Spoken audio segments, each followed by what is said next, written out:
Thank you everybody for coming fairly punctually. I appreciate that. The earlier we can start, the earlier we can leave, so it's great to see everybody here pretty close to 3. Today is Thursday, May 30th. For those of you who are part of the LGBT family, as far as I'm concerned, Gay Pride has started, so happy Gay Pride Month. So, as we normally do, I'm going to do a round of introductions. I am Matthew Lesieur, Director of NYCHealth and the Community Co-Chair. And to my left, Planning Council staff. Freddy Molano, Community Neighbor, and William. Billy Fields, Co-Chair of Consumer Committee, News and Membership. Paul Carr, Consumer, Manhattan. Faye Barrett, Chair of Rules and Membership and also member of Needs Assessment. Maria Diaz, Tri-County Co-Chair and also Planning Council Consumer Committee member. Lisa Betts, Tri-County Steering Committee, Consumer Co-Chair, New York City Planning Council. Latif Abdul-Haq, Consumer Committee and Planning Council. Randall Bruce, Consumer Committee. Tim Trask, Independent Consultant, Needs Assessment. Casey, Health and Hospitals. Maitri Singh, Kevin Miller, and on the Needs Assessment Committee. Jan Hubis, the Family Center, Co-Chair of PSRA. Amber Casey, Grantee. All right, Annette Roque, Lana Esperanza, and I'm the committee of the IOC. John Sheff, Consumer Representative, Queens, Needs, Consumer, IOC, and the School Planning Council. Joan Corbisiero, parliamentarian. I'm Jan Park, person living with HIV, and governmental co-chair. on the phone, and we're going to, Julie, go ahead, Julie. Julie Mahane, Westchester County Department of Health, and I just ran into Bill Rosser downstairs. Imagine having all the cops outside. Steve. Steve Emraj, consumer. I work for Bright Point Health. I'm Chief Financial Officer. Is there anybody on the phone before we do the rest of the room? Yes, Ronnie Caldwell, Planning Council, PSRA. Barry Lingman of Montefiore Center and PSRA. Earl Kinsale, Needs Assessment Committee. Okay. Hello, Bruce Reyes, PSRA. And people in the back? Kimberly Mack, Planning Council staff. Anna Thomas Farioli, New York City Department of Health. Hi, good afternoon, everybody. Joel Zine, IOC committee member and Medley Pharmacy. Okay, Christina Rodriguez Hart, New York City Department of Health. Karen Miller, New York City Department of Health. Leo Ruiz, consumer. Terrence Garday, New York City Department of Health. Mr. Klotz. Oh, I'm sorry. Forgot a key moment of silence. Mr. Milano, would you like to lead us in that, please? Thank you. Today I just want to think about the 50 years of the struggle since we have been celebrating Pride. And more than ever, we need to also think about the current political situation when transgender LGBT rights are being rolled back every day and attacked in every different way. So I want to invite everyone to have a moment of meditation on the struggles that we had before and the fact that today we have even a harder path away from us.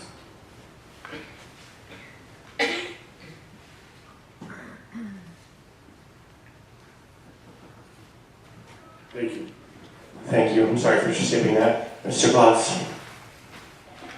Okay, everybody got the minutes. They were sent out after the last meeting, sent out again last week.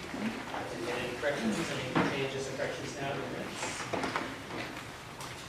No. Okay. Thanks. I got them now to chew when it's my turn to talk. We do have public comment, it looks like. Leo Ruiz?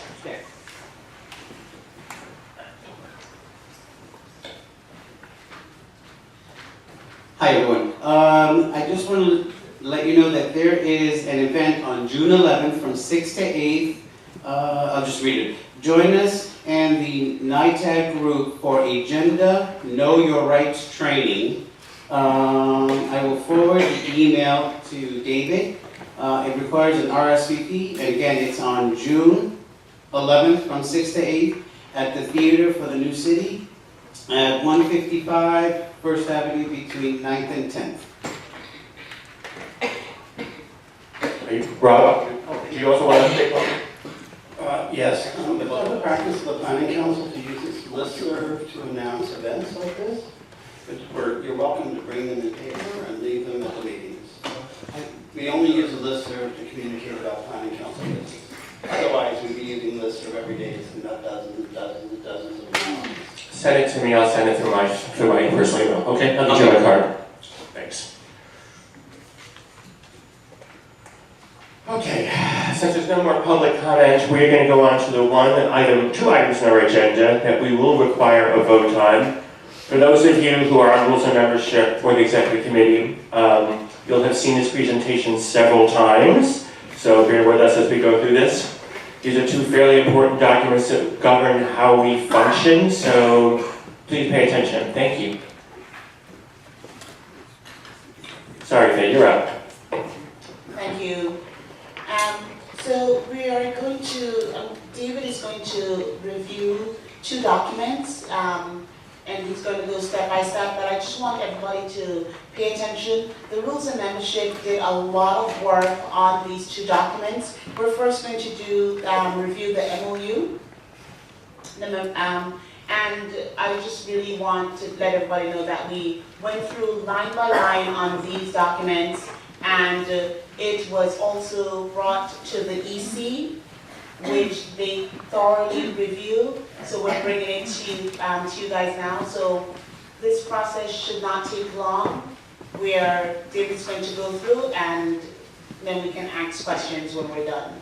So just to interject for 1 second, as someone who's been part of this process multiple times, a little history behind the MOU, there was a period in a previous administration where there was some tension between this body and the recipient staff. Those recipient staff are no longer there, but this document was created as a result of those tensions that arose to try and clarify what's the role of the council versus the role of the grantee, what kind of support does the grantee need to provide the council, what kind of support does the council need to provide the grantee, so that there is, moving forward, clarity in anybody's roles.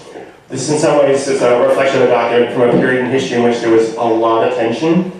Luckily, the source of that tension is long gone, but I still think this is a valuable document to have. Thank you.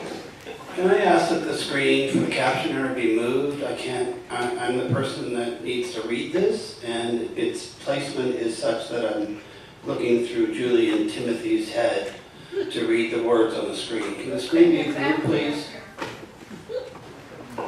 Also, I just want to add that the documents was also reviewed by the Department of Health Legal Counsel and by our project officer.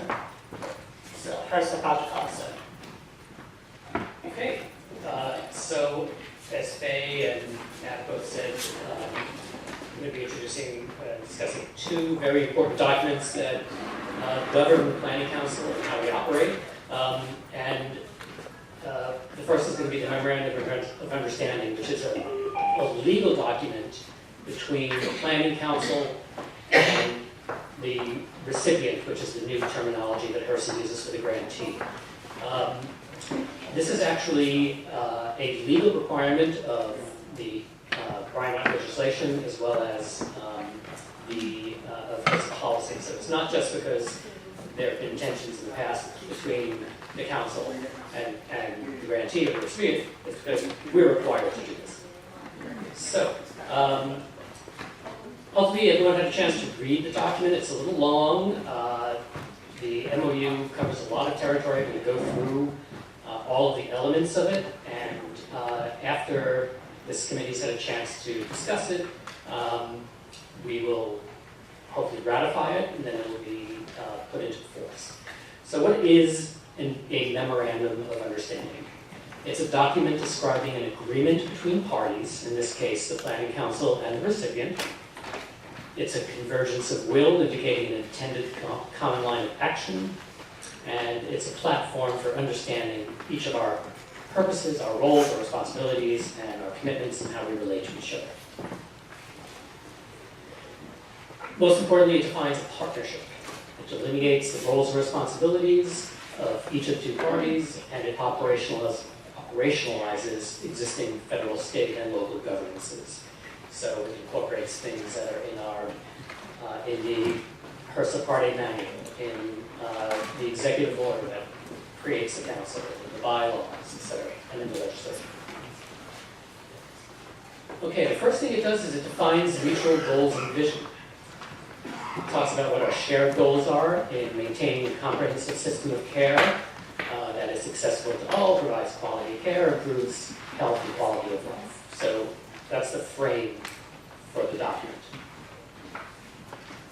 And foremost, it's a tool that defines our roles and responsibilities as spelled out in the legislation and in HRSA policy.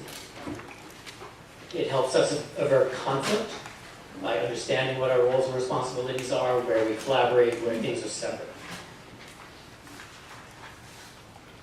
So what the document does, first it goes through the roles and responsibilities of the council, and then of the recipient, and then where there are shared responsibilities. So a lot of these we're very familiar with. First and foremost, the Planning Council has the role of setting priorities.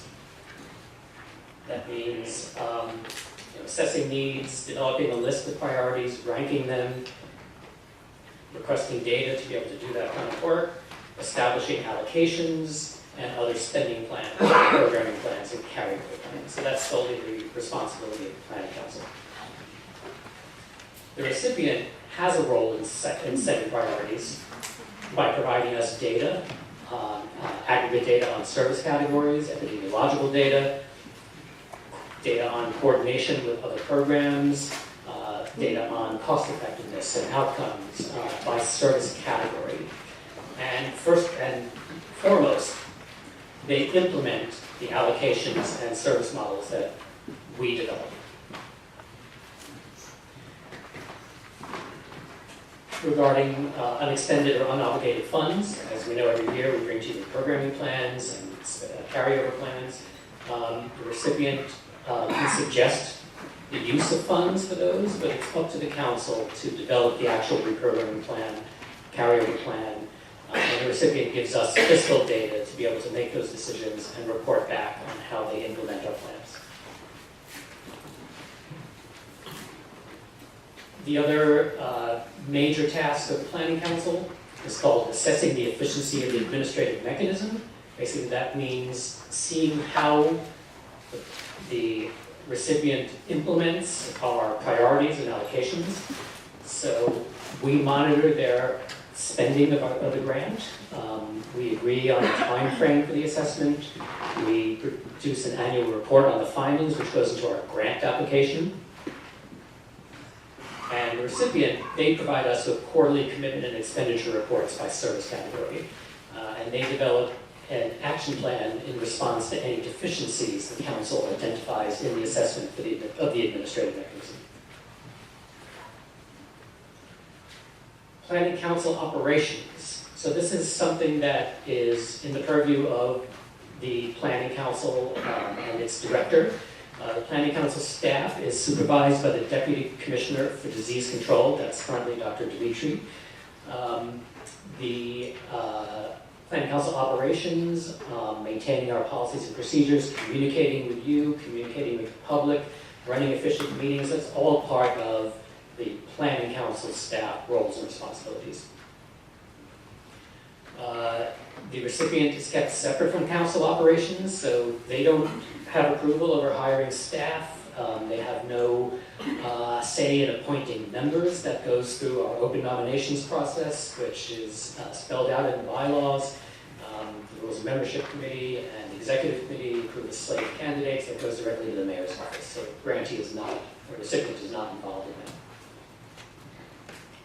We also set our own hours. And then there's the whole grant administration side of things. So the council may develop directives for how to implement the priorities, develop service models, may target services to specific geographic areas or special populations, but it's up to the recipient to actually implement our priorities and report back to the council. So they administer the grant in compliance with both federal and local laws. They conduct the solicitation, procurement process. They're responsible for getting money out to contractors. They are responsible for managing the contracts and making sure that all of the council priorities and allocations and directives are implemented according to the way they've been passed by this body. The council provides information as requested. The co-chairs have to sign various letters to fulfill what are called conditions of award, saying that we have approved the priorities and allocations. They also sign a letter that goes into the annual grant application. And also the Planning Council does have an opportunity to review a draft of the annual grant application. It's very exciting reading. I read it 4 times. So, regarding grant writing and reporting, the recipient is responsible for overseeing the grant application process. They submit all the reports during the recipient report that you get every month. They talk about the progress reports. They talk about the program terms reports. All the various reports they have to submit to HRSA to show that we're fulfilling our conditions of award and can receive our grant. So they're responsible for compliance with the conditions of award. Then there's quality management. So the council participates in developing and providing input into quality management and a quality management plan. We use the data from that to inform our priority setting process. But it's the recipient that actually designs and implements the quality management plan. And this is a legislative requirement of the right-of-way legislation. But they report back to us on components and outcomes of quality assurance measures. Council does a comprehensive multi-year needs assessment. So that's the big year needs assessment. We do several, the needs assessment committee takes the lead on that every few years. They identify the type of service, type of data they need on service utilization, fiscal data, population-specific data. They compile it all, bring it to full council, and that guides our overall planning for usually a 3 to 5 year cycle.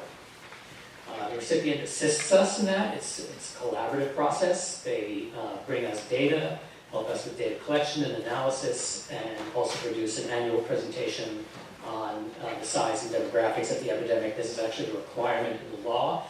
So that's fulfilled by the presentation that we get every year with several updates from Christina Rodriguez-Hart on the epidemiology of HIV in the EMA. Then there's the comprehensive plan, which used to be a 3-year, what was called a 3-year comprehensive plan. HRSA has since revised the requirements so that now it's a collaborative plan between the 2 EMAs in the state of New York, which is us and Long Island, as well as the state of New York. So we work the council with the recipient to develop a comprehensive plan based on federal guidelines. We use the plan to guide our priority setting and allocation, and we review those plans annually. The recipient works with us on that plan. They help implement the strategies that are guided by the goals and objectives of the plan, and they participate in the review and revisions of the plan. Then there's evaluation of programs. The recipient takes the lead on evaluation based on HRSA specified performance measures. The council receives aggregated service effectiveness data provided by the recipient. So we'll get into a little later specifics about reporting on programs themselves. So a big part of the MOU has to do with communication and information sharing. And this is something that has often been a sticking point between the two parties. And the hope is that by rationalizing the timing of reports and having everything written down in this MOU, we know that certain reports are due at certain times, and there should forestall any conflicts and issues that arise out of that. An example, so it specifies how much time we need to give the grantee before we say we need certain kinds of data, and it also sort of sets timelines for how long they get to sort of provide that data, so that we don't say, oh, tomorrow we need the whole thing, and at the same time they don't turn around and take 6 months for something to take a day. Okay, so all parties have to take responsibility for establishing and maintaining open communications. That includes both sharing information on a timely basis and reviewing shared information once it has been received.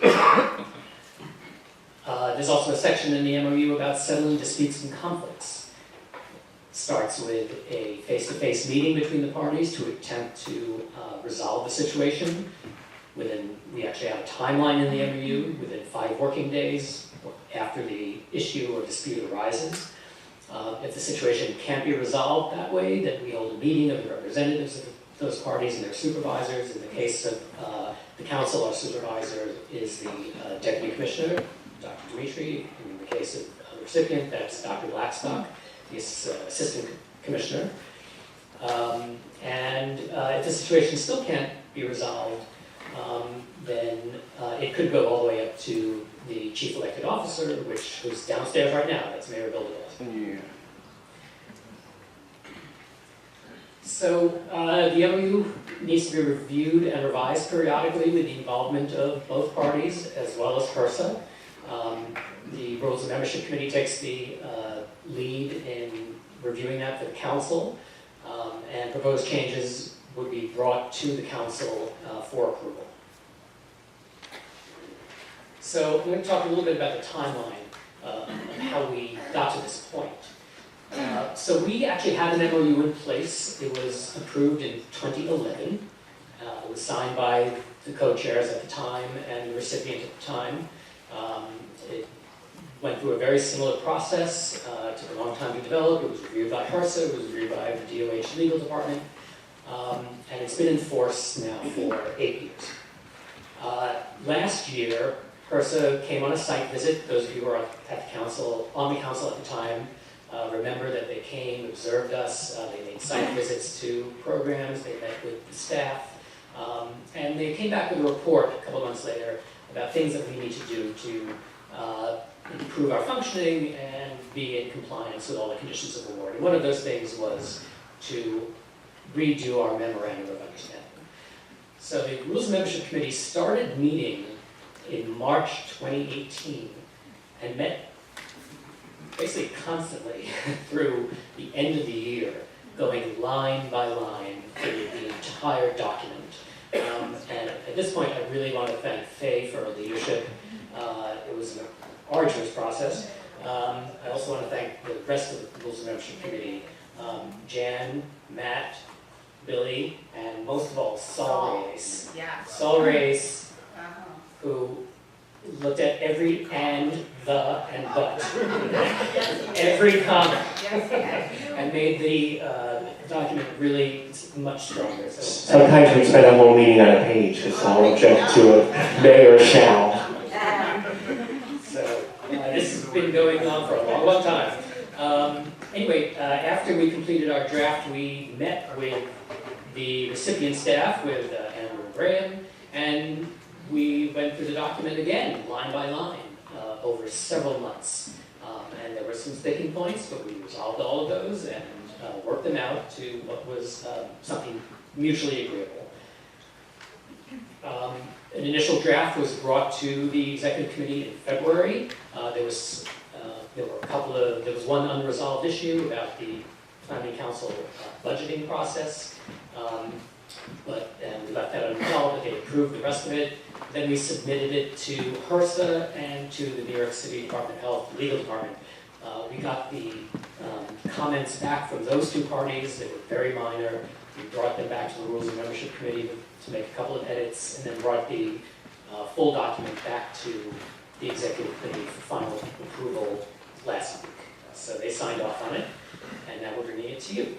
So I want to go through some of the revisions that make this MOU different from the one that's in place right now. And the first is kind of an overarching change, which is that the language is really much more collaborative, has a much more positive tone between the two parties.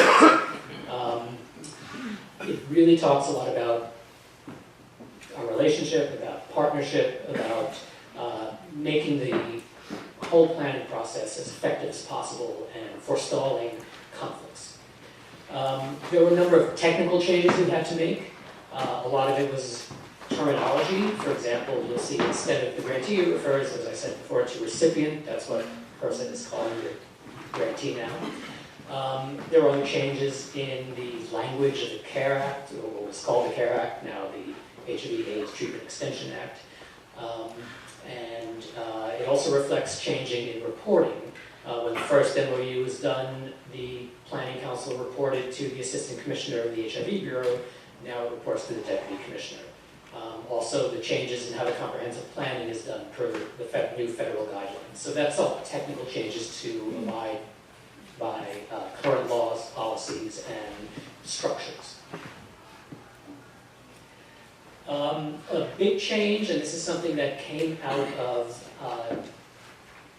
tensions between the Planning Council and the recipient over the last couple of years, is that it allows Planning Council staff to review a draft of the RFPs before they go out to make sure that they're consistent with Planning Council guidance. This hadn't been in the MOU before, and if you remember last year when the care coordination RFP went out, there were some issues that the Planning Council had about whether or not it really reflected the guidance that we had approved.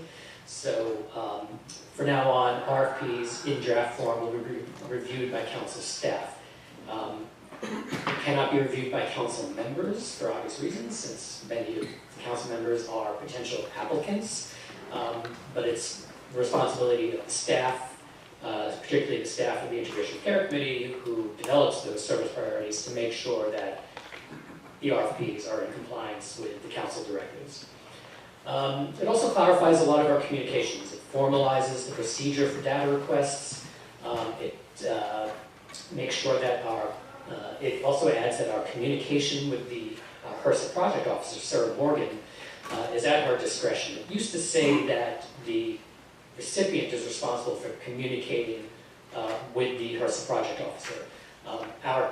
That's the way our old project officer wanted it. Our current project officer is actually open to being contacted directly by members of Planning Council or Planning Council staff. We don't know if our next project officer will feel the same, so we left it open that communication between the EMA and the project officer will be at the discretion of the project officer. But please don't be calling her and having her call me and say what the hell's going on. But she is very responsive. Another significant revision is that council members can enshrine something that was true before, that council members can access public information about individual providers. But we won't be using that in the context of the planning process. So this is another issue that there was a lot of misunderstanding about, a little conflict about, but we think that the MOU came to a good understanding of what the different role of the Planning Council and the grantee and the recipient are, and that who the providers are is public information. That's all available to you, and you can access it. But we don't use information about specific providers or subrecipients, as they're called, in the planning process. And that the recipient provides us with provider-level information only for planning purposes. For example, to give us the contact information of providers that we want to invite to, say, an IOC meeting to discuss changes in service directives, for example.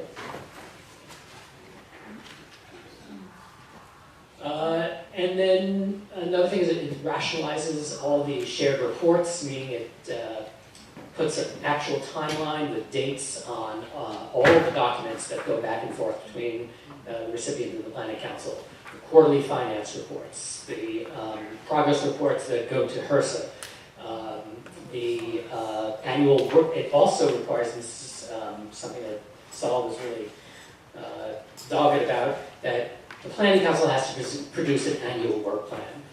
So that's something we're going to be doing at the beginning of every year so that both the planning council and the recipient has a timeline for the work we need to do for the entire year. And also that the recipient has to respond to data and reporting requests and set realistic timeframes. Not we need it tomorrow, or we need it in 2 days, we need it yesterday, but for example, we need an equity report for priority setting committee within 30 days. So it gives us an understanding of a reasonable amount of time to ask for information and receive that information. So that's it in a nutshell. Hopefully everyone had a chance to read the 27-page document. We're not going to go through it line by line here, but now's the time to ask questions and if they're to have a discussion, and once this council votes on it here today, that will be signed by the representatives of the grantee, the recipient, which is Graham, and by the representatives of the council, which are your two co-chairs, and it'll be put on the website, it'll be filed with HRSA, and it'll be used hopefully as an ongoing tool to continuously improve our relationship. So, are there any questions on this presentation? Yes, John? I just want a clarification. I believe it was back when you were mentioning rules and development of comprehensive plan. You mentioned New York and you mentioned Long Island. Yes. What about the Tri-County, or they're not part of this? New York EMA, Tri-County, and New York EMA, and then Long Island, TGA. Oh, they're not TGA? When did that happen? All right. Anyways, Randall. My question is on page slide 23. The council receives aggregate service effective data provided by the recipient. What do you mean by aggregate? Aggregate means by service category, not on specific providers. That's what aggregate means. You're not going to know vendor A versus vendor B in a service directive and how they perform. You're going to see for the entire category. Yeah, so all food and nutrition providers aggregated, not God's Own We Deliver, not GMAC specifically, but all providers in the service category. I mean, if it's a single source funding, it is what it is, but otherwise you're not going to know a particular agency's performance on a particular service. Thank you. Eunice. I just had a question back to the part about providing the RFP and the conversation that we had related to being able to review the draft in advance. And see in the memorandum on page 13, there's also a note that council members have 2 weeks from issuance of concept paper and RFP to file a grievance. Is that a new thing? I don't remember receiving a notice that RFPs were released and we had a 2-week period to file a grievance. Yeah, well, actually, the next document we go through is the grievance procedures, and that includes a timeline for planning council members to grieve any deviations from planning council processes. But this has to do with the grantee process, so I'll let Amber actually answer that. Yeah, so our actual grievance policy related to RFPs specifies that planning council members may grieve deviations from planning council directives in the case of the grantee. So let's say, I'm trying to think of a good example.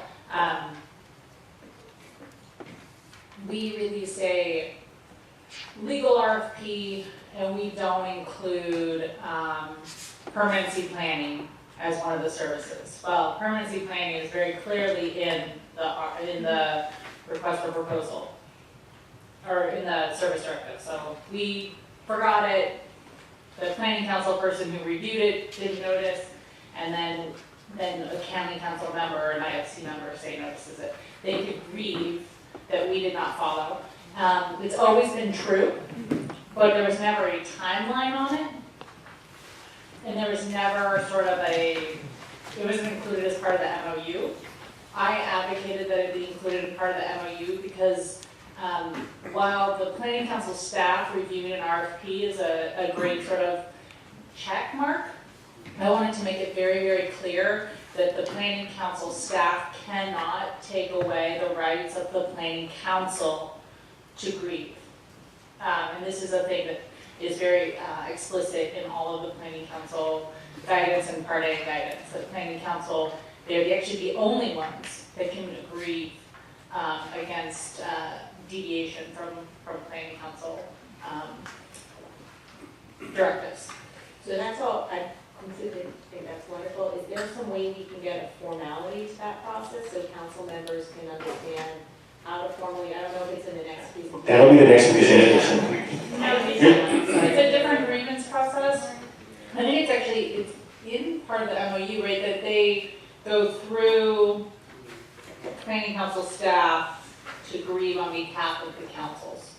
It just says by a process outlined by the planning council policies and procedures. So then it's just in your guys' policies and procedures, David? It's in the next document, I'm pretty certain. So. Okay, I'll shut up.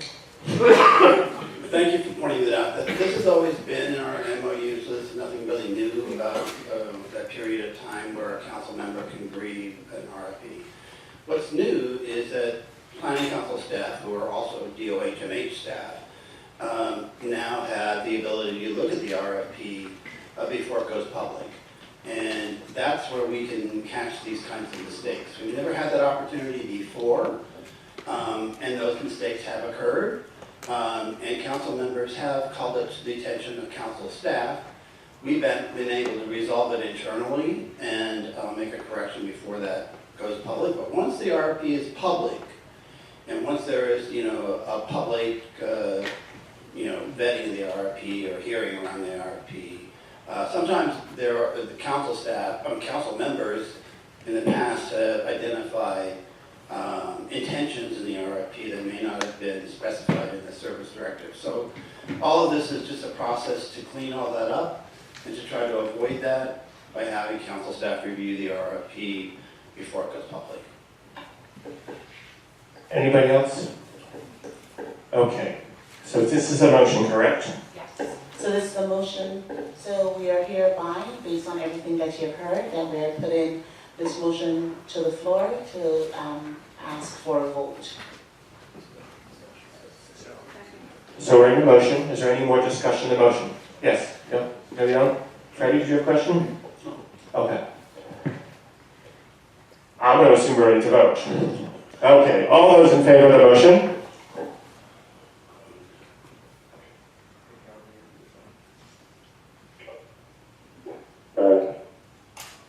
Aye. I'm sorry, on the phone you can't vote. But we appreciate you guys. Is there anybody opposed? Okay, the motion carries. Thank you. That was only a year and 3 months worth of work that we did in 15 minutes. So the next document, which hopefully will satisfy your concerns, Madam.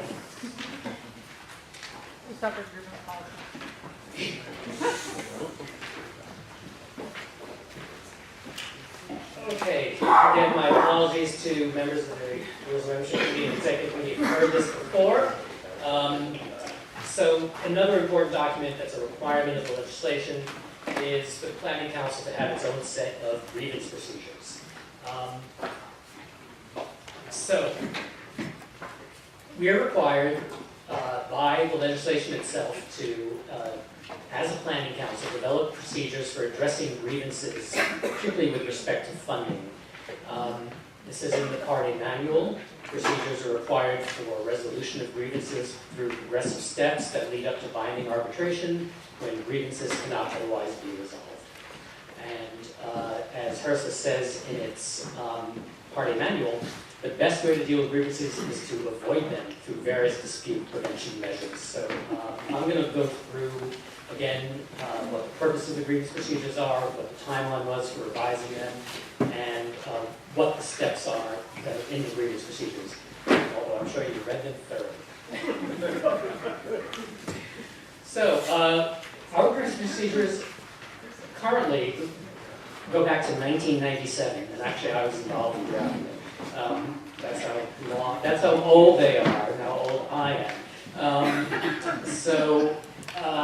They were very long. They're on the website. They were very involved, very complex. And again, when HRSA came on their site visit last year, they told us, you really need to revise these. So the Rules of Membership Committee, after they finished the MOU, started work on the grievance procedures in February this year, worked on it through April.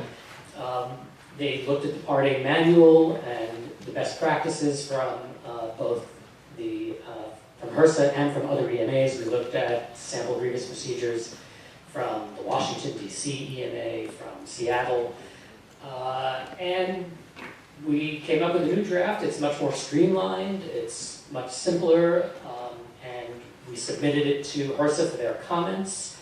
They only had a few minor comments, and we brought the draft to the Executive Committee last week, which the Executive Committee approved it. So the grievance procedures start with determining who has what's called standing, which means who is eligible to bring a grievance.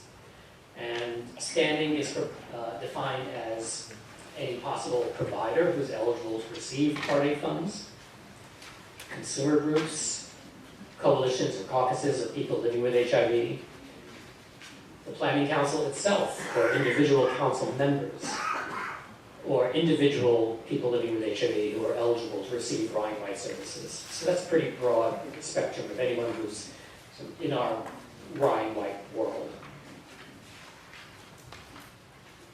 The second thing is what's called the basis. What is the subject, the eligible subject of the grievance? These grievance procedures are specific to Planning Council actions. There's a whole other set of grievance procedures for the recipient that they have for, say, providers who have issues with the procurement process, or for consumers that have issues with a specific agency where they get services. That is not what these grievance procedures are about. These grievance procedures are about specific things related to Planning Council actions. So what does that mean? That entails deviations from an established written priority setting or resource allocation process. So if somebody has an issue with the way we determined our spending plan, deviations from an established written process for changes to priorities and allocations, our reprogramming plan, our carryover plan, modifications we make to the spending plan over the course of the year. And also our membership appointment process, which is something that's solely in the purview of the Planning Council. The first step, if somebody has a grievance, and I should note that in the 22 years since we've had grievance procedures, we have never had a single grievance filed, which I think is a testament to the professionalism and transparency with which we've always carried out our duties. But the first step is filing a grievance, so that the grievance can be determined. It can be determined whether the grievant has standing and whether the grievance has a basis. We have timelines and timeframes for every single step of the process. It begins with a form that's attached to your copy of the grievance procedures. They have to submit that to Planning Council staff within 20 days of the disputed action. So, for example, if somebody had an issue with the way the PSRA committee approved a spending plan, they have 20 business days to file a grievance. That's referred to the community co-chair. If the community co-chair is not available, as per our bylaws, and this is in the grievance procedures, the finance officer stands in for the community co-chair. If neither is available, it says in the grievance procedures that we don't start the clock until one of them is present. So the community co-chair has to meet with the grievant within 5 days and determine then, they have 10 days, all business days, to determine whether or not that grievance has standing and whether the grievance has a basis. If the community co-chair or his representative finds that there is no standing or basis, the grievant can appeal that, and then the Rules and Membership Chair has to appoint a panel within 5 days to hear that appeal. So the next step, if the grievance was found to have a basis, and if the grievance does have standing, then they refer it back to the council entity that made the decision that's being grieved. So for example, if it's an allocation issue, you go back to the grievant, have 30 days to meet with the priority setting committee, explain what they thought the problem was, and hopefully come to a resolution. The PSRA committee may decide, well, you're right, we didn't do this according to our rules and regulations, so we will, for now on, make sure that everybody states their conflict of interest before everybody. So if it's not resolved through informal steps, then the next thing is called non-binding dispute resolution or mediation. So the grievant can, if they're not satisfied, they can request mediation within 5 days. The Planning Council staff is responsible for finding a non-conflicted third party. The LGBT Center does have free mediation services. There are various other places that are provided for free. And then there has to be, once that party is engaged, you have 10 business days to initiate the mediation meeting. There are 3 days once the mediation begins to come to a resolution. If it's still not resolved, then it goes to the final step, which is binding arbitration. Every grievance procedure, every EMA around the country goes through these same steps. This is exactly what's spelled out in the model grievance procedures in the Part 8 manual. So if the grievant requests binding arbitration, we engage the American Arbitration Association, which is a national organization that has chapters all over the country, including here in New York. They will appoint an arbitrator. There is a filing fee, which is currently $200, that's determined by the association, and it's payable by the grievant, but consumers are exempt. If the consumer is the grievant and it gets all the way up to the point of binding arbitration, then any fees would be covered through the Planning Council support budget. And then the arbitrator has 21 days to set a meeting of the party and render a decision. And the decision of the arbitrator is final. That's the last step.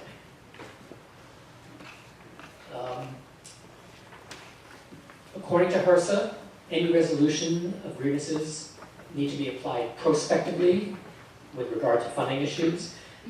That means no reversals of previously established priorities or allocations, but it could mean, for example, reinforcing transparency or conflict of interest guidelines or voting rules or regulations going forward.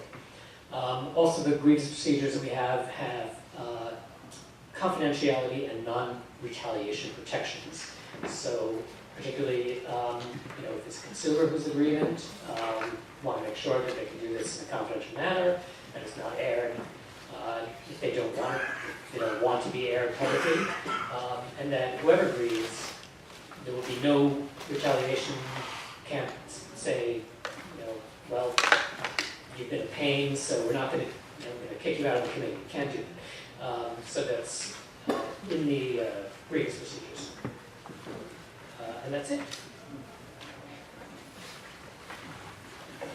So, are there any questions on this? This is going to result in a motion as well. So does Ruler Membership want to present the motion? Yes. So as what David had just laid out, you guys had the opportunity to review. I am putting the motion on the floor to present this document for a vote. Motion on the floor. Is there any questions on the motion? No questions? We're documented out here, aren't we? Okay. All those in favor of the motion to approve the document?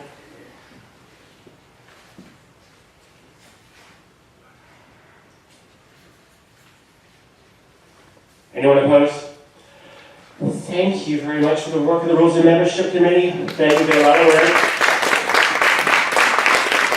I just want to say thanks to everyone, and really thank you for David for helping along with this process. It was a lot of work, over a year's worth of work. I did my job. I'm leaving now. I need all your vacation dates and time because we both can't be away. Apparently, see what I can't go on vacation at the same time anymore. So, Oh, yes, yes. So, back to my other question. Oh, dear. I don't want any, the grievance policy is board, so I don't want to change anything. My only point is maybe we could just make the policy related specifically to that RFP just a little clearer for the council members. So again, that grievance is specifically around RFP, the deviation from planning council. So it's not for any other purpose. Right. Yeah. And so and it's in your guys' policies and procedures, and I believe that's in a separate document. It just essentially says you guys you reach out to your planning, if you're in a committee or for the council, you reach out to your planning council contact, and then they file it on behalf of the council, because only like the council and council members can, if you read our grievance policy, there are people who can read, and it specifically delineates that in our grievance policy. We get you. Okay, yeah. Thank you. Thanks. So, Claire, are you being Joanne today? No. Are you here? Where? Oh, you're there. I didn't see you. No, you weren't here at the beginning when we were doing announcements, so I didn't bother to look again.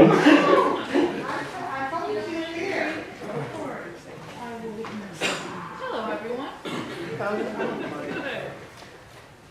Welcome to the mic. Yes, I am. How's that? Introduce yourself, Joanne. Wonderful, wonderful. Okay, so as the PowerPoint is going up, good afternoon to everyone. Thank you for the invitation. I'm Joanne Warren, Director for the AIDS Institute in the New York State Department of Health. And I've been asked to come today to talk about where we are related to ending the epidemic across the state, specific to healthcare.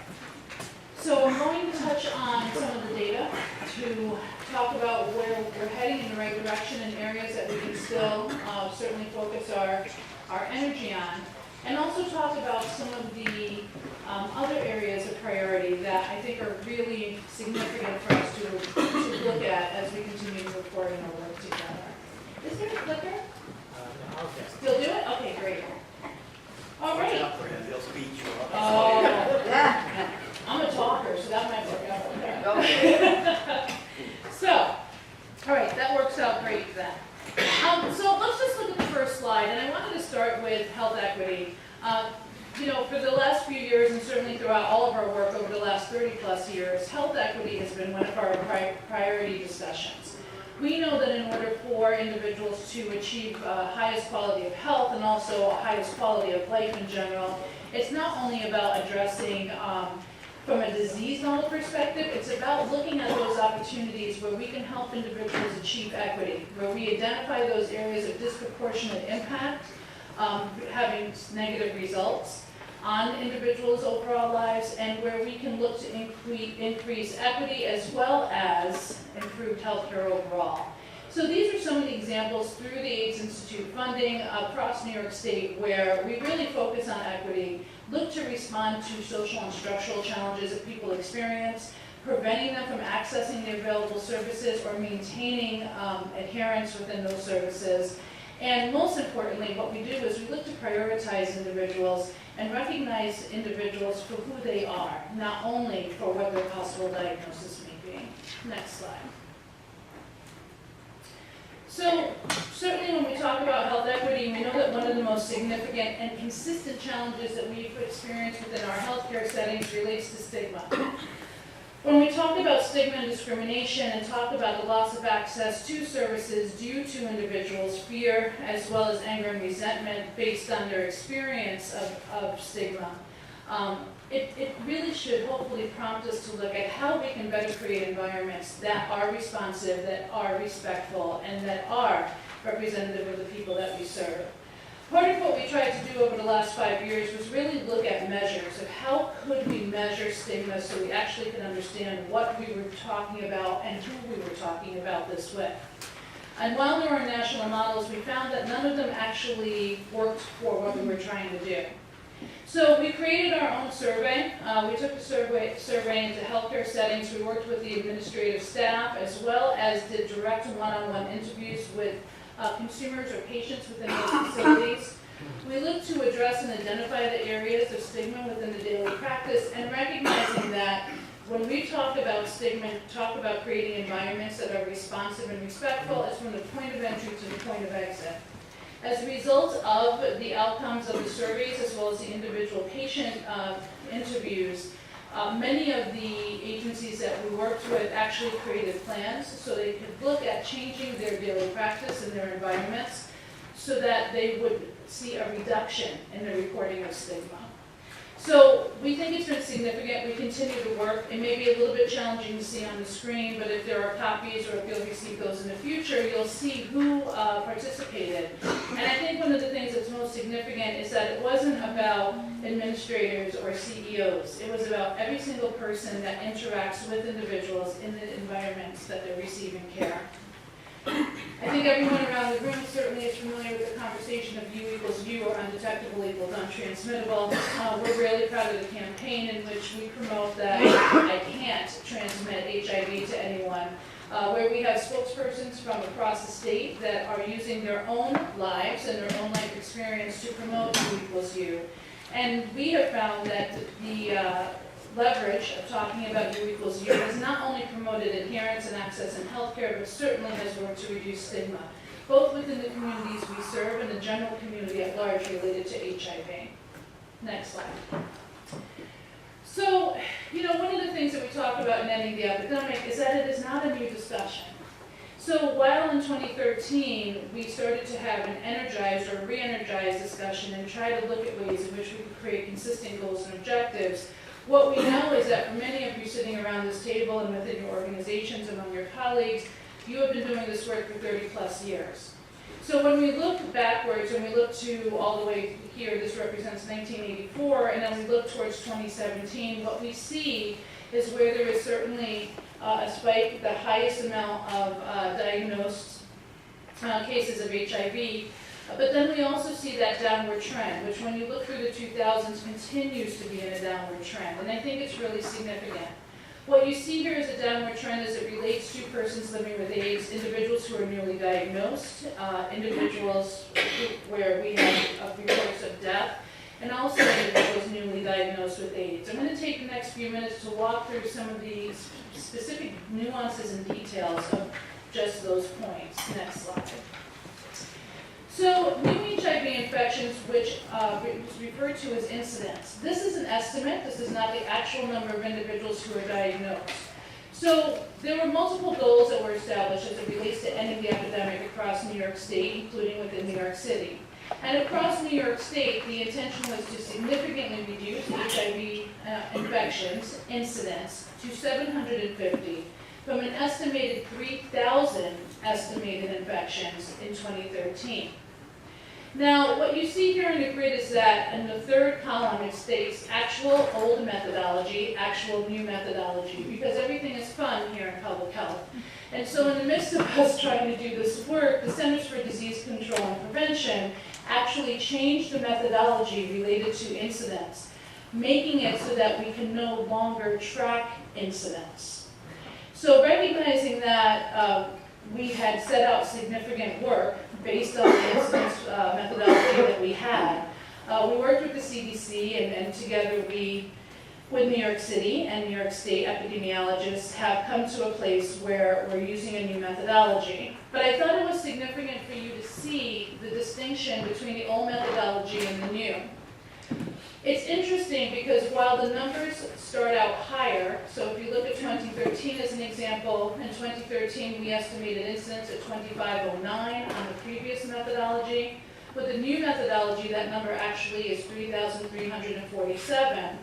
While the numbers at the start in 2013 are higher, as you look at each year from there, 14, 15, 16, 17, the decrease is even more significant.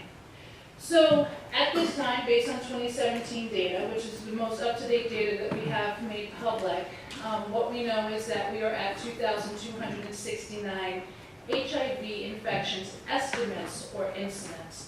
That shows a 17% decrease between the years of 16 and 17, and from 13 to 17, 13 being the year in which any of the epidemic was first announced, or the conversations began, we've seen a 32% decrease. So when we're asked if we're heading in the right direction, the answer is yes. Now, where are there opportunities for leverage?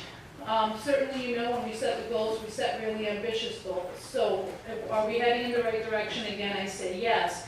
However, if you look to the targets, we still have increased work to do. Next slide. One of the goals that was talked about very much during the beginning of the ending the epidemic conversations was bending the curve. And the definition of bending the curve is at the point where new HIV infections are actually less than HIV or AIDS-related deaths. Through the course of the last few years, we seem to have moved away from this area or this one particular goal, and so we're trying to bring it back so that everyone remembers that this is also one of the ways in which we're showing the opportunity or ability within New York State to end the epidemic. As you see here from the numbers, we are heading certainly in the right direction, and in fact, we believe based on modeling that we will achieve this goal prior to 2020. You see the significant decreases from 2013 all the way through 2017. Next slide. This slide represents actual diagnoses of individuals. And here you see a 4% decrease within a one-year margin of 2016 to 17 with an overall decrease of 18%. So we're not too far off of the target mark. However, I think there's increased opportunity to look at ways in which we can increase access and awareness of HIV testing, as well as general education and awareness. Certainly we know that through our colleagues at the HPG and the prevention work, we have a number of ways in which we continue to provide access and information to prevention interventions such as PrEP as an example, so that individuals can make informed decisions. Next slide. Persons newly diagnosed with HIV. So the significant takeaway from this slide is that we have seen a decrease as it relates to HIV diagnosis across all demographics, and I believe this is the first year in which we have accomplished this. What you see here in the upper right-hand corner, if you look at the little detail box there, you see a reduction by 45% among individuals who identify as non-Hispanic Black, 40% among white, 33% among Hispanic, multiracial individuals, reduced by 43%. We hold stable for individuals who identify as Asian or Pacific Islander, as well as Native American. However, I do want to caution us there. Both in the Asian Pacific Islander community as well as within the Native American community, we need to make sure that we're not losing our priority focus because there appears to be stability. Stability does not mean consistent reduction. It means that there is a small increase or no increase at all. But even with the small increase, when you think about the numbers of individuals that are represented, we should see that as being significant and an area or a community that we need to make sure we're including in our work.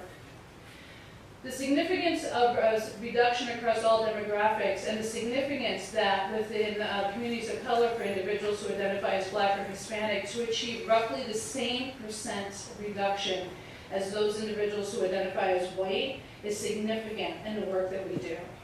That being said, I want to caution us that when we look to the new HIV diagnoses, we still have a disproportionate impact as it relates to persons who identify as Black or Hispanic.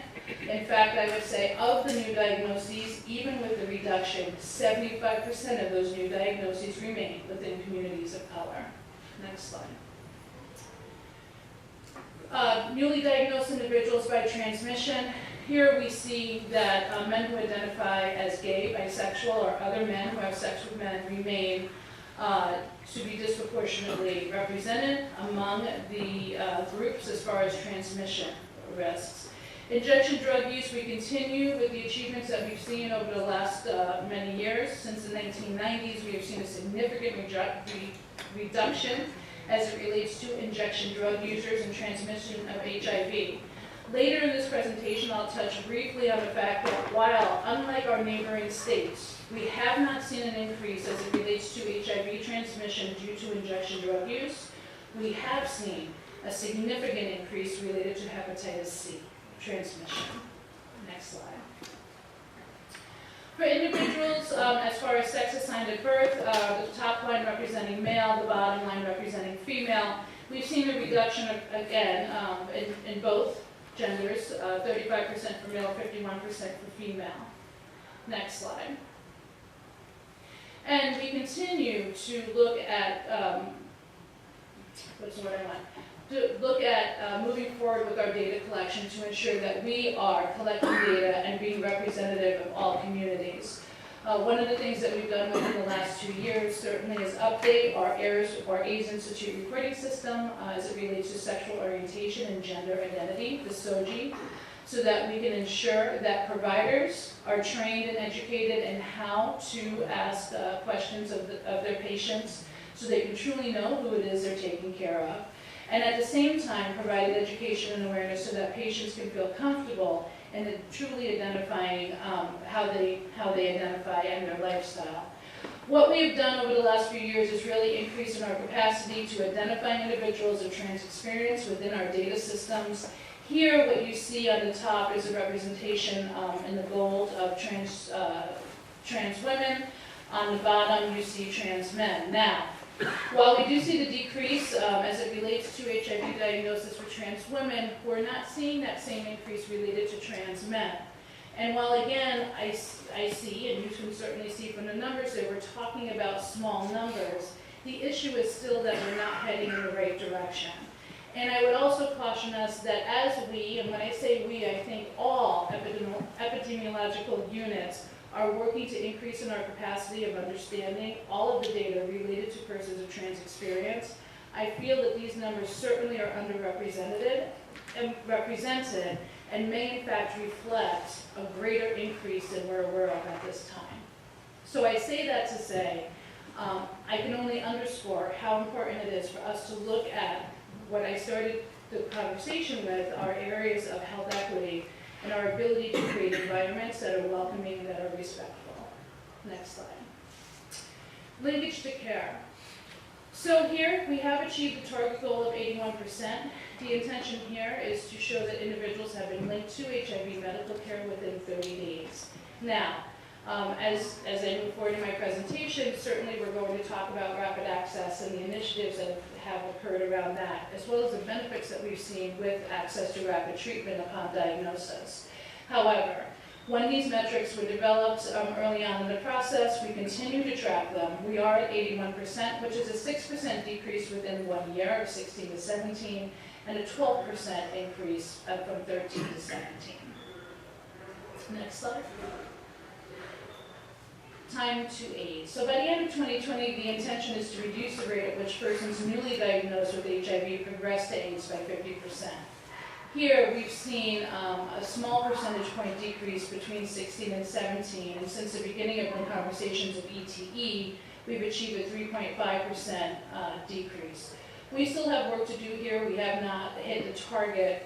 I certainly think, again, as we talk about rapid access to treatment and as we talk about increased access to testing, again, I want to make the point of the integration between prevention and healthcare, how it is so significant to make sure that people have access so that we can find our way to achieving the ultimate goal of the 50% and not see that progression as quickly and as frequently as we do. Next slide. Viral suppression.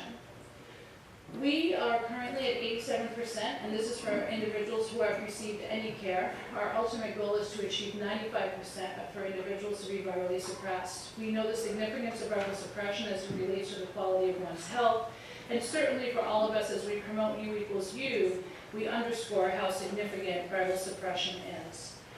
We have seen in the last year no percentage point change. We have not increased nor decreased. We have seen a 6% increase between 2013 and 2017.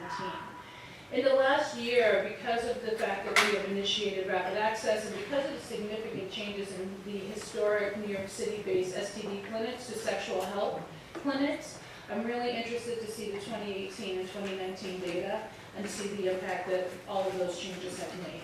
Next slide. Cause of death as it relates to persons diagnosed with HIV.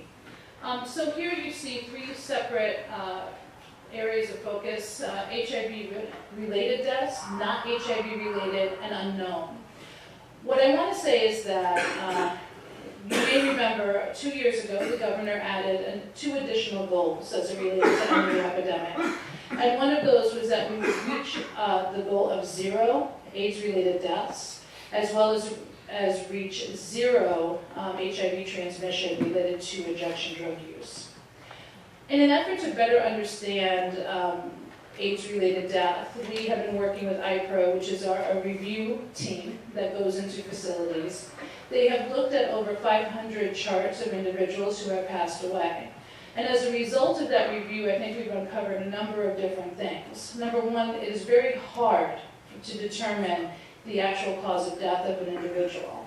And so part of what we're trying to do is ensure that we're not simply looking at individuals who have passed away who may also have been diagnosed with HIV. We're trying to work with providers so that we can have a better understanding of any of the AIDS-related opportunistic infections or other areas that may result in death versus what we found in many of the cases related to other health comorbidities. So this continues to be a priority for us as we look to better understand the cause of death and what steps we need to take in order to get to 0. Certainly we know ongoing consistent care, the adherence and viral suppression will lead us towards that, but we also know as we're seeing individuals who are growing older and living with the virus, that we have comorbidities that have to be taken into consideration. So I think while the initial goal certainly is relevant and makes sense, and it has caused us to do further investigation and research, I also think we will ultimately have to look at the nuances to understand exactly what it is individuals are dealing with as it relates to those comorbidities associated with death. Next slide. So it makes sense for us to talk about sexually transmitted infections. Certainly, as we look at ending the epidemic across New York State, we have this sort of rub, if you will, in that while we're seeing the decrease related to HIV diagnoses, we're only seeing an increase related to sexually transmitted infections. So that calls into question, what is it that we can do within our provider settings to emphasize the need for STI education, awareness, and ultimately screening. This slide represents STI diagnoses with HIV co-infection, and clearly what you see here is that syphilis is playing an amazing role. And the story of syphilis is one that really stands out to me because this is one of the areas of public health that I really try to wrap my head around. There was a time in New York State where we had eliminated syphilis, right? So, when we talk about ending the epidemic and we talk about all of these goals and objectives that we've set, we're also eliminating hepatitis C. I just can't stress enough that we can't fall victim to our success. And that in order for us to maintain and sustain the gains that we have made, we have to continue the work that we do. And we have to ensure that we have the resources and that we continue to prioritize and provide education and awareness to the people that we serve. So this is just a really good example. Here we are dealing with syphilis. I won't get into the specifics of congenital syphilis, but here too we're seeing a dramatic increase in the number of infants that are born with syphilis. So there's a lot here, and I think that we have all the lessons that we've learned through our work in working towards ending HIV that we can apply to STIs. But right at this moment, what we are is in a period of awareness, and what we need to do is get ourselves moving to a period of elimination. Next slide. And this just gives you further information related to STDs. I want to say that this certainly is not unique to New York State. We're seeing this increase in every state across our nation. One of the things, though, that I do take pride of in being a New Yorker is that we're usually either first in the nation to accomplish something good, or first in the nation to make sure we eliminate something that's really not in our best interest. And so I don't like the idea that we're on par with the rest of the nation. Not in this case, certainly. So, but anyway, for New York State, and this does not reflect New York City, here you see just increases across all STIs, chlamydia, gonorrhea, early syphilis, and I can't stress enough to you, and this could be a presentation in and of itself on another day, but a 12.5% increase in congenital syphilis is really outrageous. Next slide. So, hepatitis C, early last year, or in the fall of last year, the governor announced that we were in a position to eliminate hepatitis C across New York State. It was based on the fact that the structure or the infrastructure that was established for ending the epidemic for HIV has been so well received that we received the highest compliment, which is replication or copying, right? So based on that, and based again on community leadership and community mobilization, there was a coalition that was formed that put together a set of recommendations presented to the governor's office. And the set of recommendations really looked at the entire continuum as it relates to HCV prevention, screening, treatment, and care. And the reality that here we have a cure. We have a cure, and yet what we don't have is a strong understanding of the epidemiology. We don't necessarily certainly don't have the same level of resources, but what we do have is based on the resources that are present, we have existing programming, we have the ability to continue to leverage and mobilize community, and we have the knowledge of how we can help get the cure to individuals. Certainly we have continued dialogue as it relates to the cost of these medications, and we know that this is a significant part of the conversation. We also have significant policy, including an HCV testing law that requires the offer of HCV screening to all individuals born between 1945 and 1965. I mentioned earlier that while we have not seen an increase in HIV diagnoses, we have seen a tremendous increase related to hepatitis C transmission as a result of injection drug use. And if you look to the slide, again, it may be a little difficult to see, but that slide in the middle, as compared to the slide on the left, if you look to the slide on the left, those left columns, you see where they are. Those same columns in the middle have jumped tremendously, and that is representation of the number of HCV cases that we are now seeing. So in addition to that, certainly again for individuals who are co-infected, HCV was added to the ADAP formulary some time ago, and we continued our best to try promotion and to make sure that individuals have access to those treatments. Next slide. Harm reduction. The reason why I wanted to put these slides here is because when you talk about healthcare and you talk about all the areas in which the council may be looking to provide input and look at prioritizing where you see the best use of resources, I think that there's a continuum of care, and certainly the promotion, the ongoing promotion of harm reduction, which New York State has a significant history, successful history of implementing, is significant, not only as it relates to addressing stigma, but as it relates to addressing some of the main areas of risk that people experience as it relates to transmission of HIV or hepatitis C. So, related to harm reduction, we continue with our syringe exchange services. We certainly have increased in our training and access to buprenorphine and other medication-assisted treatments. We have worked to make sure all healthcare settings have and are trained to use naloxone in the event of an overdose of an individual. And certainly have looked to work with our local health departments, and especially within New York City, have partnered across New York City and all the boroughs to make sure that there is access to naloxone, opioid overdose prevention, and medication-assisted treatment. The syringe exchanges, some have grown to become drug user health hubs in which individuals receive direct care and access, as well as direct referral, rather than a phone number or a name at the point of exit. They're actually walking out with someone who can assist them on their next step, and interagency collaboration, both on the state and city level and among our community providers. Next slide. So I want to spend some time talking about the HIV uninsured care program. One of the first things I should say is that just recently a set of regulations has gone forward and it's been approved, and actually the name now will be the uninsured care programs, recognizing that the program has grown and is all doing work in areas outside of HIV specifically.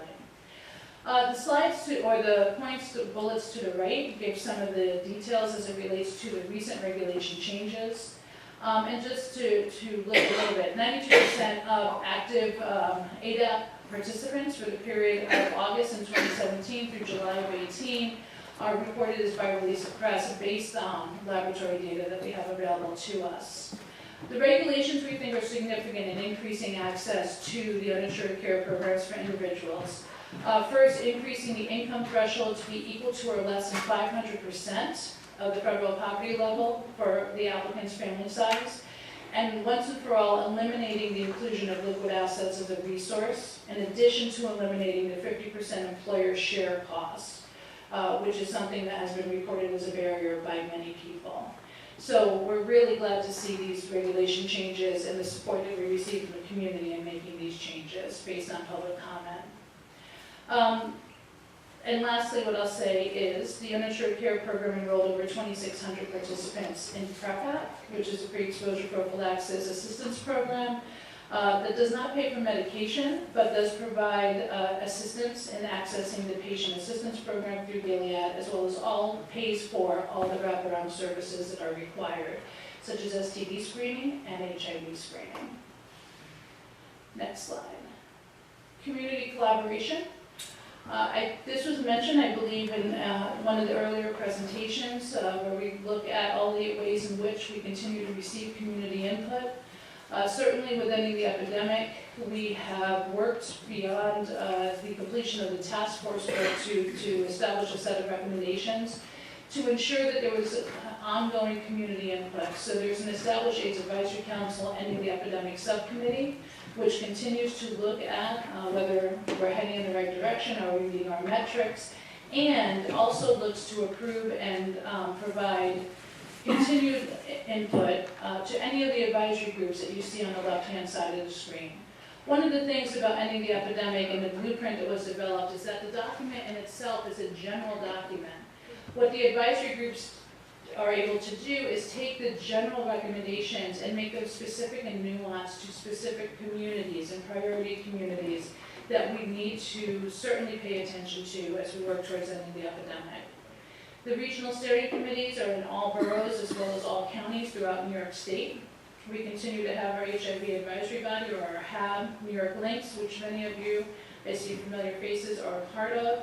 And certainly our Faith Communities Initiative, which allows for an even greater opportunity to bring in faith leaders that can assist us not only in prevention, but in supporting individuals to access health care.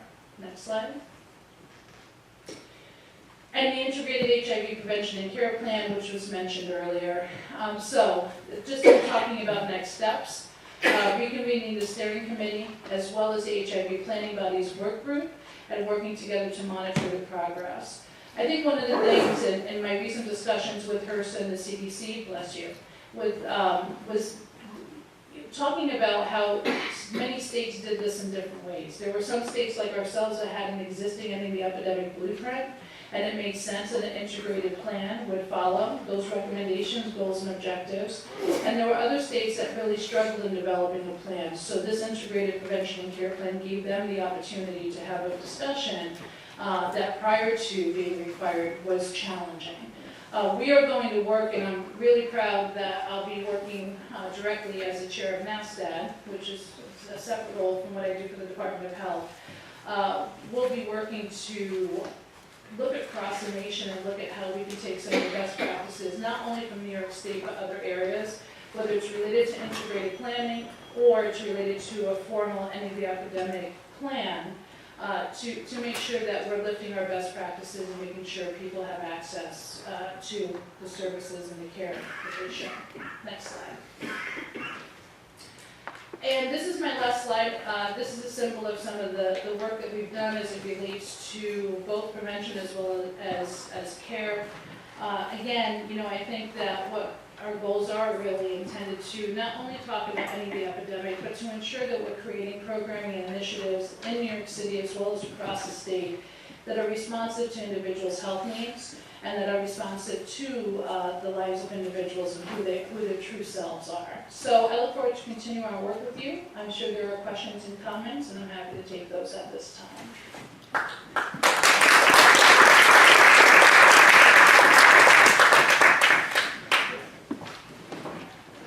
Okay, start with my left, and then we'll go with my down. So, Joanne, thank you very much for that presentation. Will you be able to share that slide? Sure, that's fine by me. If we could put on the laptop, does that help?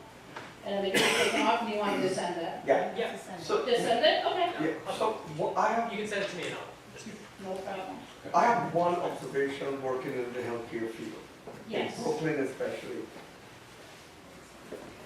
We know from the stats that people who are being infected are most impacted by this are black gay men between the age of under the age of 30.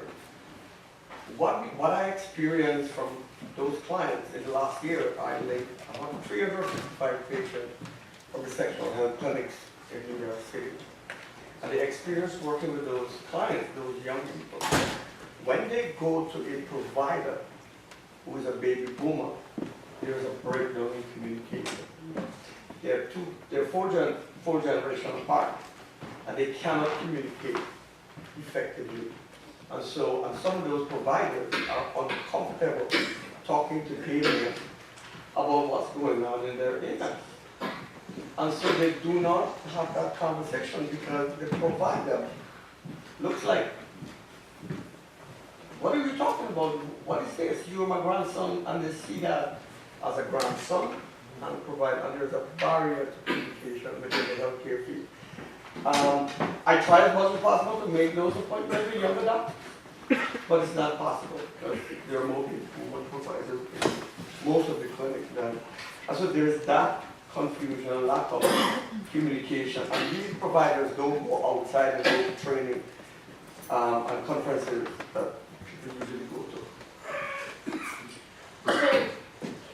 So, I think what I want to say is that it goes back to, and I'm not a huge fan of the term cultural competence because I think that we've used it so much, we're not exactly sure what that means. But I think that in any provider setting, there's a responsibility both from the administration as well as from those who provide advice to that facility to make sure that they are bringing on individuals representative of the communities that are being served. It's the only way in which we're able to successfully engage and encourage individuals to stay within care.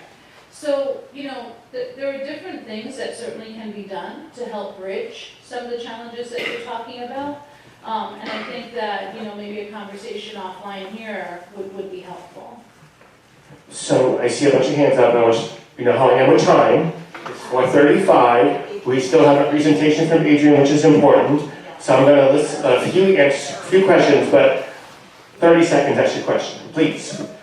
So I'm going to do it one. So it was Paul, Maria, Lisa, Freddie, and then I make it one on this side, and we got to cut it off, people. Go ahead. Hi, Joanne, thank you. When listening to the and seeing the presentation, I was curious, didn't see anything about HPV. We see direct linkage with people who are positive in survival, who have anal cancer, which is related from smoking, women's cervical cancer, but also we don't see anything going around oral, like looking in the mouth and down in the throat for cancer. Everything is checked down below. So I was, maybe think of like a 3-point check system, or if you have any information on that. Mm-hmm. So what I can send you is some of the material that's been developed through actually our Bureau of Sexual Health and Education. 1, 2, the other thing I should say is that you may be familiar with the fact the state was able to successfully change regulations to allow for minors to be able to consent to both prevention as well as receive STD services, so they're able to consent on their own. There's new materials that speak to that and speak specifically to HPV, and we can share that with you. There's some really great new promotional designs for that, so we'll make sure that gets to you. Maria? Hi, thank you for coming. My question is, as we're going further into the years with this epidemic, how much of it is not so much as now that we're living longer and most of us has been on medication for years, how much of it could be the medication besides comorbidity with aging? Is there any statistics on or data or research on that? So if I'm understanding correctly, what you're asking is how much does the medication make an impact on your physical being if you're on for long term? Am I right? So I'm not a medical provider. I think there is certainly research that looks at long-term use of medications, particularly antiretrovirals. What we can do is we have all of these articles. We can share some of those with you. We'll send a list of the items that I'm talking about to David. That would be helpful to you to understand that. I think what's significant, though, is that outside of research and understanding sort of what the collective understanding is or evidence is, it's important to have direct conversations with your primary care provider because each of us is unique as to how we respond and how we're able to maintain our health overall.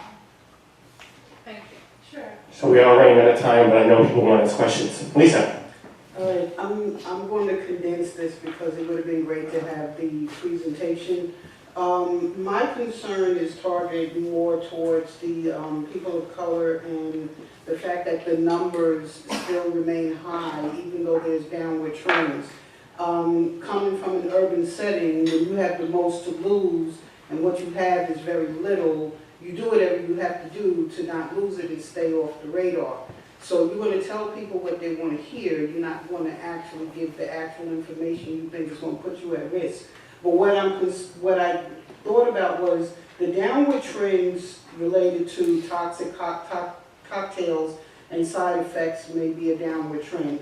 Behavioral and demographic groups working in upper income versus transiently homes, mental health incarcerated, or lower income populations.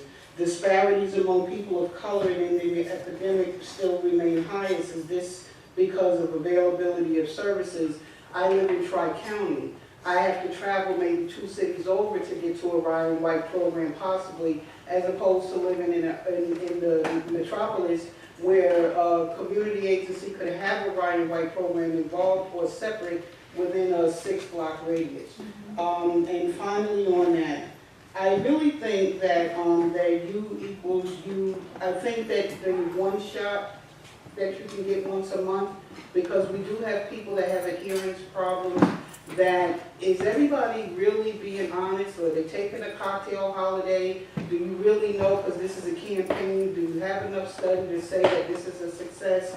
So in poverty-distressed communities, I believe that the adherence should be a Board of Health risk. I think that living in poverty and stressed communities is a health issue all by itself.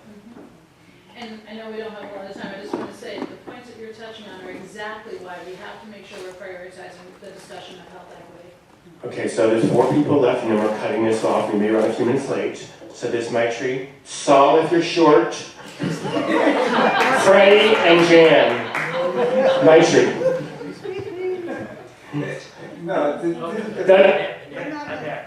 I'm sorry, Annette. Okay. Microphone, my dear. You mentioned that there was. Try again, press the button. There we go. You mentioned that there was a decrease in HIV transmission, right? But there's an increase in hepatitis C. What's the mode of transmission? What's the reason? You said due to drug use, right? So what's the reason? I know that syringe exchange has helped a lot, but why do you see an increase in one and not the other? I don't get it. Yeah, so that's actually, we're asking the same question, we have been, and so that's part of the research that we're doing now. One of the things that we believe is contributing to this is that we've had much success in making sure individuals are accessing PrEP through the syringe exchange programs. But there's more research that needs to come from that. That's just sort of the anecdotal thought.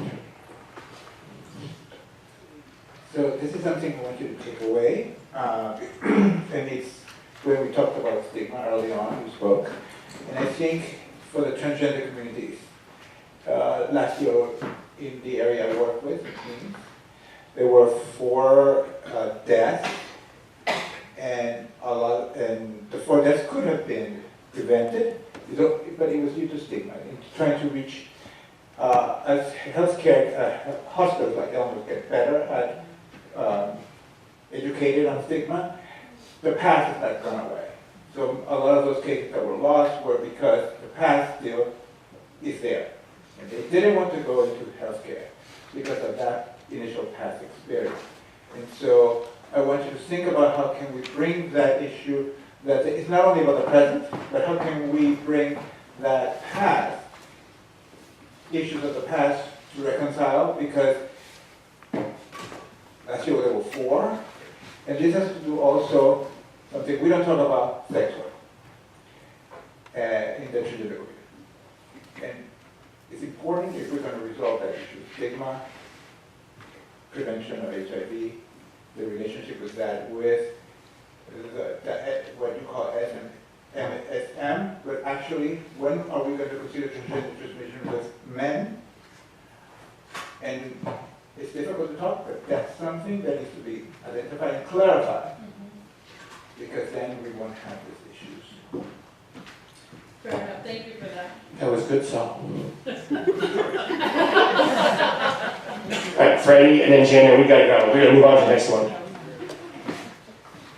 Hi, thank you very much for the presentation. This is pretty good and it's encouraging. However, I will caution everyone, but the AI and the DOH, to see how can we increase the awareness of sexual health in the community. Because at the end of the day, all of this, make it back we can, if we don't talk about sexual health with the providers, we have to find a way to transmit the message down to every single provider to include sexual health, so we can avoid STIs, we can avoid HIV new infections, we can avoid HPV and everything that we mentioned. So that's that I would like to keep in mind. Thank you. John, thank you very much for coming today. 3 areas that we're working on in the council that we'd like to collaborate with you on. One is people with disabilities, hearing, sight, and mobility impairments. We're about to issue a set of recommendations around treatment and care of those individuals. We focus this year on oral health care. It's not been a service category that we funded, but we are prepared to do that after that committee issues a set of recommendations around oral health care. And also about seriously mentally ill populations and how they access our services and how well we're doing with those populations as well. So we can talk about that later, but those are the big focuses of this council discussion. My question to you is about safe injection sites. And we know the efficacy of safe injection sites, knowing the rates of the HCV infection. The numbers are very good with regard to HIV infection. What's the state's position with regard to safe injection sites? And where are we in that process? So what I want to say is this, I touched on some of the harm reduction work that's happening. So the safe injection sites, or the SIFs, certainly are another form of harm reduction that's been proposed by community, and as you've said, has been shown to be proven effective. What I will say is that I think in addition to sort of the aggressive history that we have taken on in New York State related to responding to opioid use and harm reduction in general for substance use, there have been conversations, certainly over the last year, between New York City and New York State. We are not in a position at this time to take action on that. It is still something that is being discussed, if you will. But I also think that, it is not only a state discussion. If we look to, I cannot remember the exact date, but I can send it to you, the New York Times article that spoke to the Department of Justice. And so some of the injunctions that were set on Philadelphia as a result of their attempts in moving forward. I think that all in all, the one premise of harm reduction has been always to try to promote the safety not only of the workers, but also of the individuals who utilize those spaces. And we certainly are under an administration now that doesn't support that from a federal level. So what I want to say is that, I think we continue to look at all harm reduction options, and that SIFs are one area that continue to be under discussion. So just to follow up on that, there are safe injection sites that are operating underground, particularly in New York City. And they're in association with CBOs, ASOs, other organizations. They're operating and people use them. So that's already happening. We're just trying to give that some legitimacy. And I know that it's a lengthy process, legislative process, political process. I'm hoping the continued community activism around this will push it forward, because we know it's successful in Canada, we know it's successful in the EU and other parts of the world. So I hope that this time next year we'll have a more optimistic view of that work. Thank you very much for coming today. Everyone, thank you, Joanne. Really glad you came. Okay, I do not want to cut policy short, so come on up here, Adrian.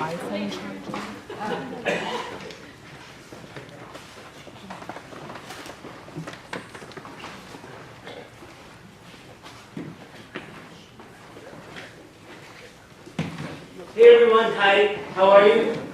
My name is Adrian Guzman. I'm the Director of Policy and External Affairs with the Bureau of HIV. And along with my colleague, I'm going to run through a couple of current topics in HIV law and policy, including one late-breaking item that I didn't have a chance to include in the slide deck. So that's an incentive to stay behind if we run 1 or 2 minutes over.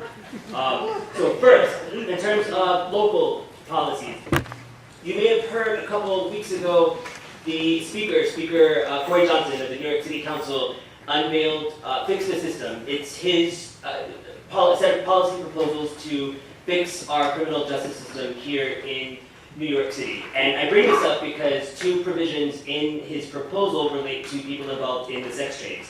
So the first, he intends to pass a resolution through the City Council that would support the repealing of the loitering for the purpose of prostitution state law. The vast majority of arrests and prosecutions with regard to prostitution or prostitution-related offenses occur under this criminal statute. So the City Council is likely to support the state repeal. Second, and perhaps slightly more relevant to the work of the Planning Council, the Speaker announced he would fund a comprehensive wraparound support center for people engaging in survival sex or who have been trafficked. So in his remarks, he said he will fund the creation of the support center for those engaging in survival sex who have been trafficked. The center will provide daily necessities such as meals, showers, medical care, legal assistance, mental health services, and job training. The center will support community-based organizations to hire and train outreach workers, and the workers will help those engaged in the sex trades access counseling, medical services, and housing assistance. We must provide services and assistance to people engaged in the sex trade and end needless criminalization and prosecution. So there aren't many more details at this point, but we're certainly working with council to figure out how the health department could fit into this work, and we'll definitely keep you posted. As you know, under Dr. Oni Blackstock, the Bureau of HIV has identified the intersection of sex work and HIV as one of our emerging focus areas moving forward, so we're very committed to this work. Second, I won't spend too much time on this because I think you have a copy of the chart in your materials, but earlier this month, the House Appropriations Committee released the markup of the Labor, Health and Human Services and Education bill for fiscal year 2020. So as you can see on the third column, the House Committee is proposing to increase total HIV, hepatitis, STD, and TB funding lines for the CDC by $203 million. And if you just go down the list, you can see that the breakdown of these particular lines they're proposing to fund. And on the next slide, you can see the HRSA lines, which include Brian White, Part A, Part B, etc. So what happens next? The Senate Appropriations Committee will do the same. They'll come out with their funding proposal. By the end of the summer, we hope that the House and the Senate will come to an agreement on a spending bill. It then goes to President Trump to review and to sign if he sees fit. If you remember last year, there was some back and forth resulting in a series of partial federal government shutdowns, and we'll certainly keep you posted on that. So I will then turn it over to Anna, who's going to talk about two very important regulatory activities at the federal level. Hi guys, Anna Thomas Ferrioli. I work in policy and external affairs. So I have two things. One is a new item to put on your radar. On May 21st, the U.S. Department of Health and Human Services published a final rule that's entitled Protecting Statutory Conscience Rights in Healthcare. And they published the notice of their final rule. The same day, City Hall announced that the city had joined a coalition of 23 other cities and states in a lawsuit seeking declaratory and injunctive relief with regard to the rule. Basically that they don't want it to go into effect. So there's a quote here that was issued with the announcement of the lawsuit that you can read.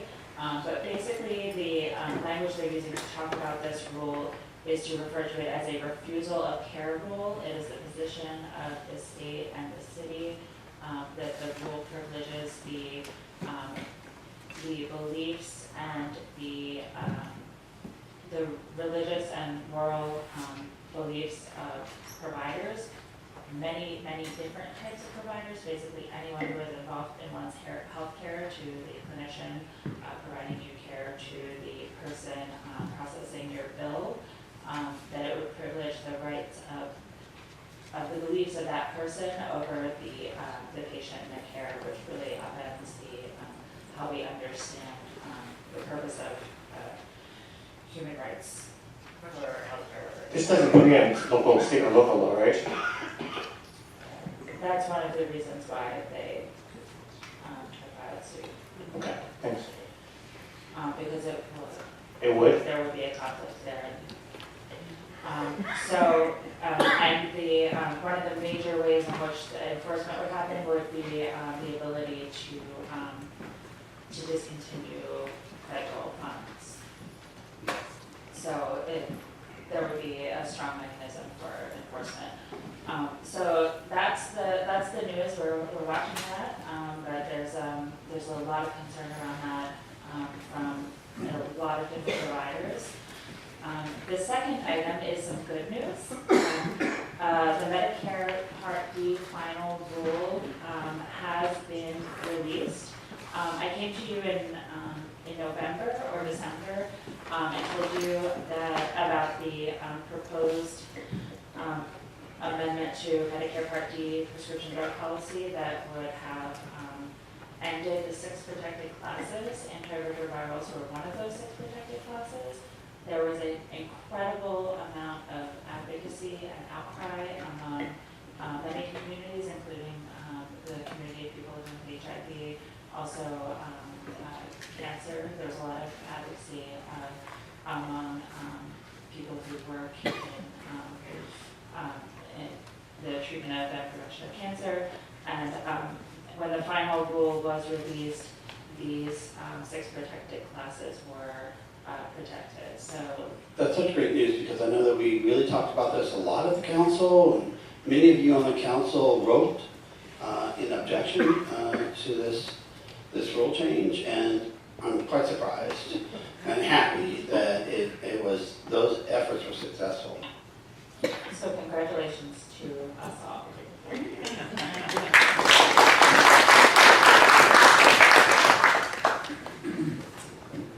So the next item is, you may have heard earlier this month that Gilead and HHS announced together that Gilead will provide the CDC with PrEP medication for up to 200,000 uninsured Americans annually through 2030 for a total of up to 2.4 million bottles per year. As part of the Ending the Epidemic Plan for America, which I presented on a couple planning council meetings ago. Some details: Gilead will donate Truvada initially, but will switch to the new drug following the new manufactured drug following FDA approval for its use as PrEP. Descovy donations will continue through 2030 or until a generic version of it becomes commercially available, whichever occurs first. Now, most donations will likely be to people in states that have not expanded Medicaid, that don't have sort of cost coverage mechanisms that Medicaid expanded states do, such as New York, particularly to counties and states targeted in the ETE Plan for America.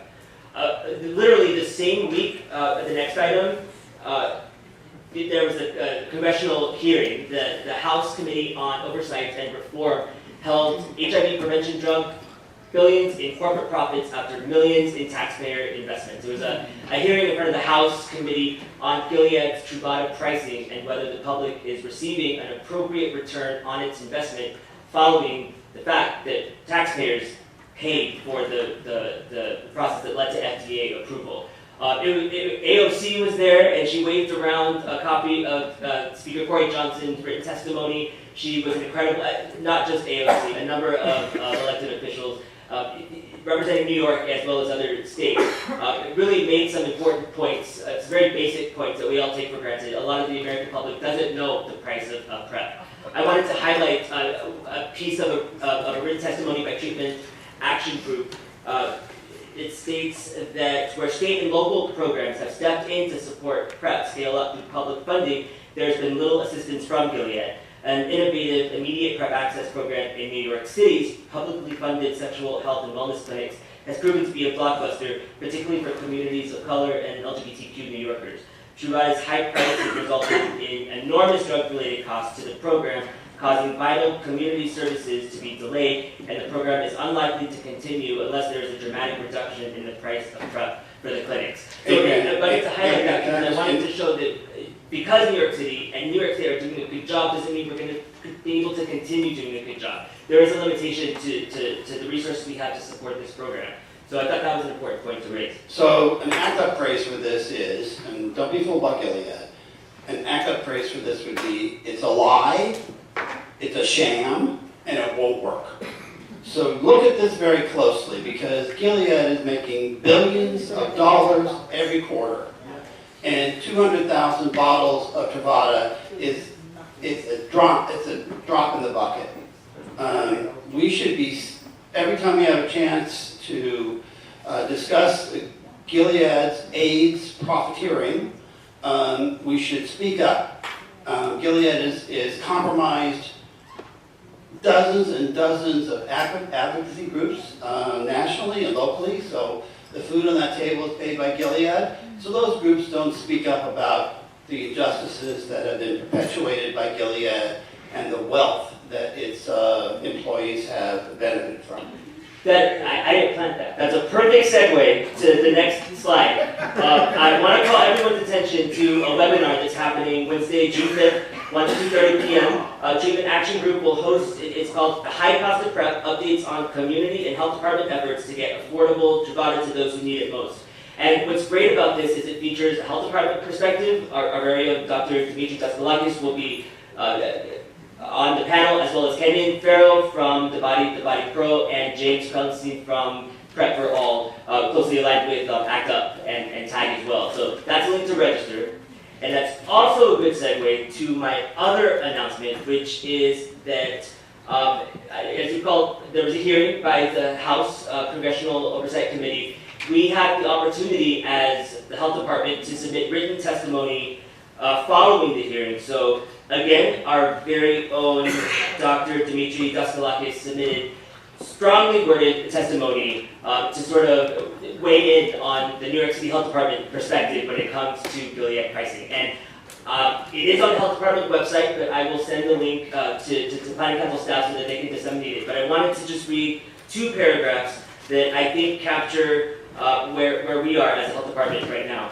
So Dimitri writes, as a public health leader with significant experience with PrEP implementation, I am concerned that local and national strategies are beholden to the policies and decisions of a single for-profit company.